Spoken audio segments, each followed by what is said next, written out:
Pero talagang yung pag-alis po, habang eto po na dinaraos yung impeachment niya, parang walang pakialam. Parang walang pakialam ho, no? -01. Okay. Incidentally, Mr. Witness, pag merong pangalang Mary Grace Piatos, kayo ba ay nag-i-investigate o kasama ba ng post-audit nyo ang mag-ascertain sino ba itong Mary Grace Piatos? Since what we do po is compliance audit, so ang naging basehan lang po namin ng audit ay kung ano yung nakalagay or piniprescribe ng Joint Circular 2015-01. Pero dun sa Joint Circular naman po kasi, hindi naman nakalagay doon na kailangan tingnan namin yung recipient ng payment. Okay. I will show you another document. Mark for the prosecution, Attorney Peña, P-1-8-619. Another Piatos. Ito na yung kapatid. Si Renan Piatos naman ho, mga kababayan. Hindi. Sabi nga ni Bato de la Rosa, diyan sa Davao, madaming Piatos dyan. Sabi ni Ma'am Juby Sestina, manhid na si Sara. Yan ang tawag dyan, Boss Mark. Sabi ni Alonly TV, wala nga sa PSA si Mary Grace Piato. Sabi ni Ma'am Merly Belen o siya mismo, nakakahiya yung ginawa niya. Name Rene Piatos. Pakibasa. The amount is 100... Council is Renan Piatos. Renan Piato. Renan Piatos. Kaya ho, mga kababayan, Diyos ko. Lagi tayo kapag nag-vlog, sinasabi natin na nirerespeto natin ang Vice Presidente, hindi pa nahuhusgahan, wag tayo. Pero talaga, sabi ko sa inyo, pagka ganito yung mga pangalan ang nakikita natin, no? Ramdam mo, tumatago sa puso mo, yung pambababoy nila sa pondo ng bayan. Renan Piatos. Ang amount 110,000 pesos. At ang date ay 12/27/2023, being flashed on the screen for better appreciation of the Honorable Impeachment Court. What observation can you make or have you made as regards? Tingnan nyo ho, mga kababayan. Kung ano yung pagkakasulat, tapos yung kaninang Piatos din, halos ganun lang din, no, mga bossing ang itsura di ba? Parehas na parehas, mga boss chief amo sir nakita nyo ho yan? Nakita ko na, si Niolo, biglang lumitaw yung gwapo. This acknowledgement receipt. Based on this acknowledgement receipt po, binayad po siya noong December 27, 2023, which is 1 year. Sandali, ready ka na ba? Ready ka? Berde yung nasa likod niya ayan si Boss Niolo. Berde yung nasa likod mo Hindi mo pa naayos Okay na yan? Wala. Kasi ewan ko na, lolo ko yung yard. Sandali, nag-robot si Niolo. Ulit nga, magsalita ka. Wala. Okay ba? Hindi. Garalgal. Sige. Okay lang. Pinaplay ko pa naman ito. Sabi ni Ma'am Remy Rivera, Boss Mark, kaya nga po mayroon silang pambayad sa mga DDS nilang mga vlogger. Yung kumbaga, etong mga galing dito. No? Tuloy natin. Nasaan na ba yan? Ito. Okay. Po after nung supposedly coverage nung kanilang cash advance for confidential fund. Kailan ba binigay ulit itong cash advance? December 27, 2023 po, based on this document. Pero what actually is the correct date if you know?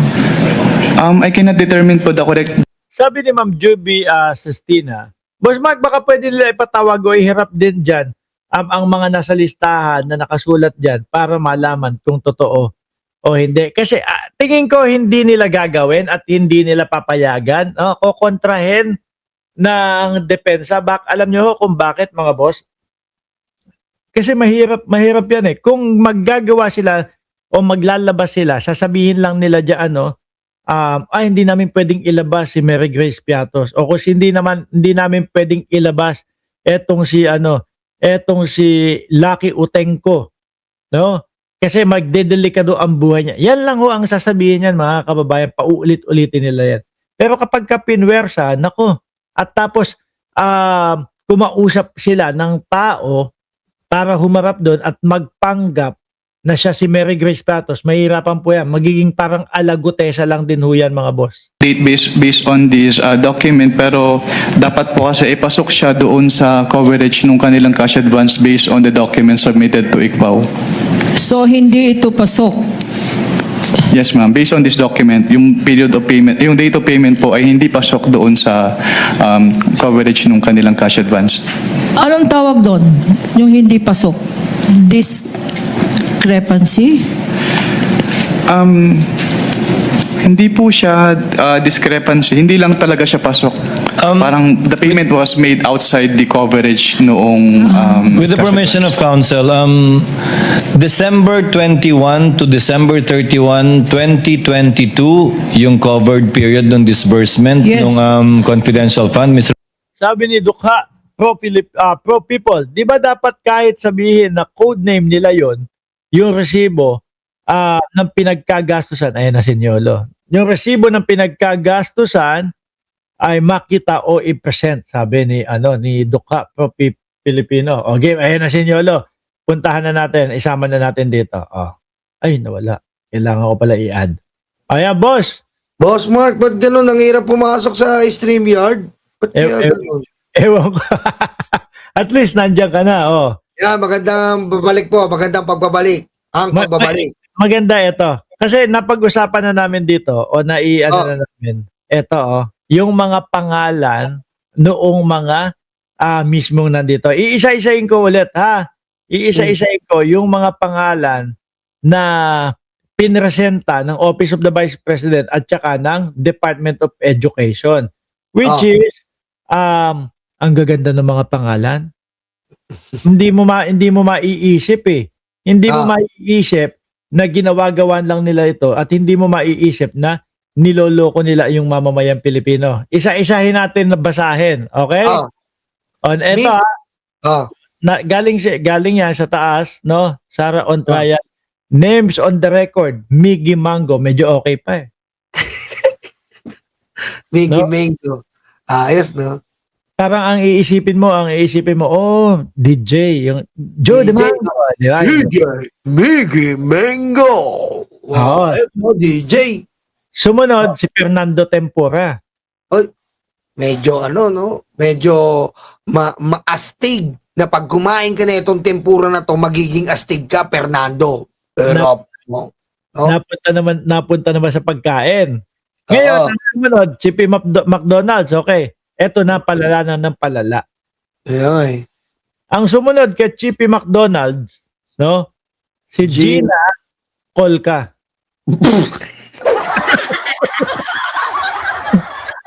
Di nga, no, grabe, no? Ako, ngayon ko lang nakita yung mga yan eh. Yung iba yung mga nasa baba. Yung mga Miggy Mango, etc. Tsaka yung mga Mary Grace Piatos, naririnig ko eh. Di ba? Oo. Nelita Sabado.